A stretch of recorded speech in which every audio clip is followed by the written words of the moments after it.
So I'm in the process of installing a brand new HVAC unit in my RV trailer, and I ran into an electrical problem. My old unit only used 115 volts from the shore power source, but my new unit also requires 12 volts from the battery to power up the control panel and LED lights.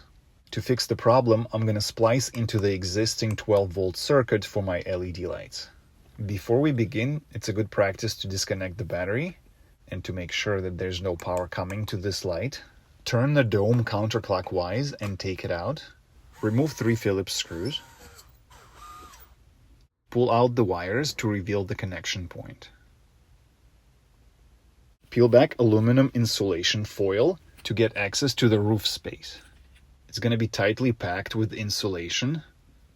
And to poke through it, I used my old fishing rod with all of the line guiding loops cut off from it. We're going to try to push this rod towards the LED light, but it might be quite challenging. You may bump into the wooden beams inside the roof. After some poking around, I was finally able to find a gap or a hole in the beam and reached the opening for the LED light. Next, we're going to attach the wire to the tip of the rod and pull it back through the ceiling.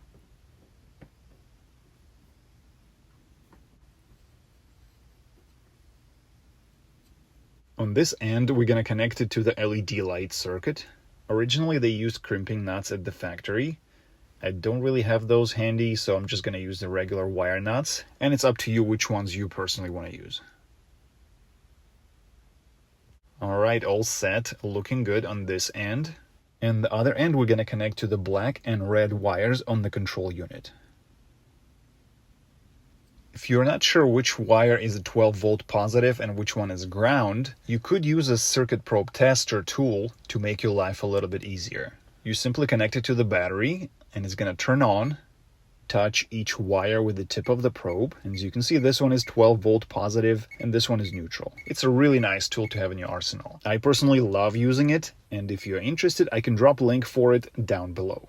And now, before finishing installing the new AC unit, I want to test our 12 volt power source and make sure that the control panel is turning on and all of the lights are working. I hope this video was helpful, and if you want to see the full installation process, please be sure to check out my other videos as well. And don't forget to hit that like button for me.